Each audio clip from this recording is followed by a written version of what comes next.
नमस्कार दोस्तों। कश्मीर मुद्दे पर अजरबैजान ने पाकिस्तान का समर्थन किया। बदले में पाकिस्तान ने अजरबैजान को थैंक यू बोला और पाकिस्तान के द्वारा चीन और तुर्की को अपना सबसे बेहतरीन दोस्त बताया और सी पेक को बोला कि इसको हम लोग नए अंदाज में समर्थन करेंगे, इसको नए अंदाज में इसको पूरा भी करेंगे।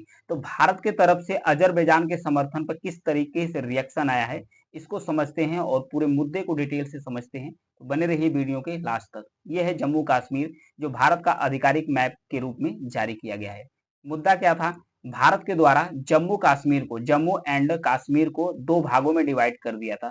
दो भागों में डिवाइड कर कर इसे दो टेरिटरी में डिवाइड कर दिया गया। एक बन गया जम्मू कश्मीर और दूसरा बन गया लद्दाख। तो लद्दाख और जम्मू कश्मीर दोनों को केंद्र शासित प्रदेश में भारत के द्वारा बदल दिया गया। और जो जम्मू कश्मीर में भारत के यहाँ जो धारा 370 लागू थी, इस धारा 370 को भी हटा दिया गया भारत के द्वारा। तो इसी के विरोध में पाकिस्तान गया इस मुद्दे को लेकर यूएन में, यानी यूनाइटेड नेशन में गया। तो यूनाइटेड नेशन में कश्मीर इशू को लेकर गया तो बहुत सारे देश इसके विरोध में, मतलब पाकिस्तान के विरोध में और भारत के विरोध में बहुत सारे देश समर्थन किए। तो उसमें से एक देश है अजरबैजान। अजरबैजान ने कहा कि भारत जो कश्मीर मुद्दा है इसको लेकर पाकिस्तान का समर्थन किया। तो जब पाकिस्तान का समर्थन किया तब पाकिस्तान ने इसे थैंक यू बोला। तो आइए समझते हैं कि जो अजरबैजान है ये क्यों समर्थन कर रहा है, अब भारत इसके बदले में क्या कहा है।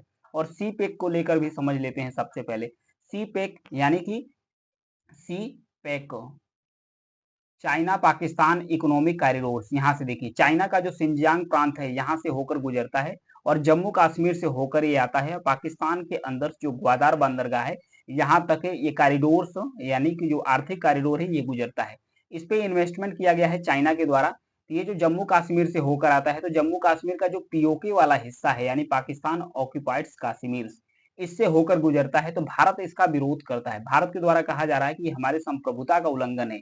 लेकिन चीन क्या कह रहा है? चाइना के द्वारा कह रहा है कि हम पाकिस्तान के संप्रभुता का पूरी तरीके से समर्थन करते हैं, पूरा सपोर्ट करते हैं। यानी पीओके को चाइना बोलता है ये पाकिस्तान का हिस्सा है क्योंकि उसके सपोर्ट में रहता है। तुर्की भी पाकिस्तान का सपोर्ट करता है। और नए में अब अजरबैजान अब आया है जो कश्मीर इशू पर पाकिस्तान का समर्थन किया है।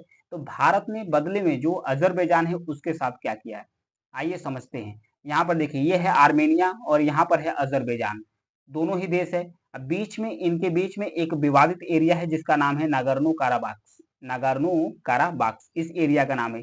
ये विवादित इलाका है, दोनों ही देशों के बीच में विवाद है, आर्मेनिया और अजरबैजान के बीच में। तो यहाँ जो काराबाख वाला एरिया है इस पर रहते कौन है? आर्मेनियाई मूल के लोग रहते हैं। आर्मेनियाई मूल के लोग रहते हैं यहाँ पर, और आर्मेनियाई मूल के लोग रहते हैं और आर्मेनिया का ही कब्जा है। हालांकि आधिकारिक रूप से अंतर्राष्ट्रीय मान्यता के अनुसार ये जो नागोर्नो काराबाख एरिया है इसे बताया गया है कि ये अजरबैजान का एरिया है तो वास्तव में ये अजरबैजान का एरिया, क्योंकि अंतर्राष्ट्रीय मान्यता भी प्राप्त है कि अजरबैजान का हिस्सा है। लेकिन जो नागोर्नो काराबाख एरिया है ये आर्मेनियाई मूल के यहाँ लोग रहते हैं, इस पर कब्जा भी आर्मेनिया के द्वारा कर लिया गया है।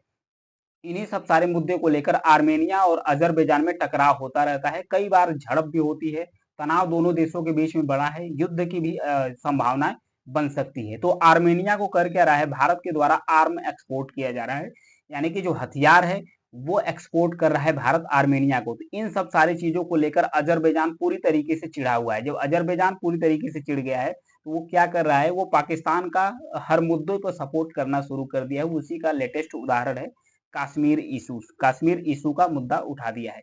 तो जो यहाँ पर दोनों देश के लीडर्स भी मिले थे गाम्बिया में जब एक सम्मेलन हुआ था, 15वां इस्लामिक शिखर सम्मेलन हुआ था। तो चीन के एक नेशनल पीपल्स कांग्रेस के जो समिति के उपाध्यक्ष थे वो मिले थे और पाकिस्तान के एक विदेश मंत्री मिले थे। दोनों मिले थे आपस में। जो इस्लामिक सहयोग संगठन इस्लामिक शिखर सम्मेलन है 15वां था, वहीं पर मिले थे। तो दोनों देशों ने ये कसम खाई थी और दोनों ने शपथ लिया था कि जो सी पेक है इसको नेक्स्ट लेवल पर ले जाएंगे, यानी कि इसे काफी ऊंचाई तक लिया जाएगा, इसे बेहतरीन तरीके से इस पर काम किया जाएगा।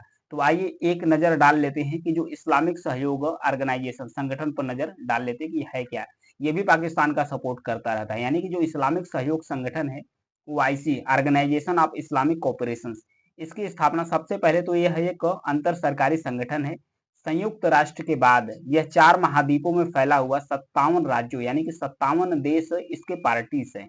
अगर इसके सदस्य दूसरा सबसे बड़ा संगठन है संयुक्त राष्ट्र के बाद, ध्यान रखिएगा इसमें 48 मुस्लिम देश पार्टिसिपेट करते हैं, यानी कि 48 मुस्लिम देश जो मुस्लिम बाहुल देश है ये इस संगठन में शामिल है। इस संगठन के अनुसार यह मुस्लिम दुनिया का सामूहिक आवाज उठाता है, यानी कि किसी भी देश में अगर मुस्लिमों का दमन होता है, अगर उनकी आवाज को दबाया जाता है तो ये जो संगठन है उनका खुलकर सपोर्ट करता है और अंतर्राष्ट्रीय शांति और सद्भाव को बढ़ावा देने के लिए, मुस्लिम दुनिया के हितों की रक्षा और सुरक्षा करने के लिए ये काम करता रहता है।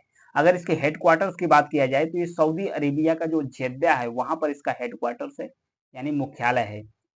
इसकी स्थापना कब हुई थी? 1969 में इसकी स्थापना हुई थी।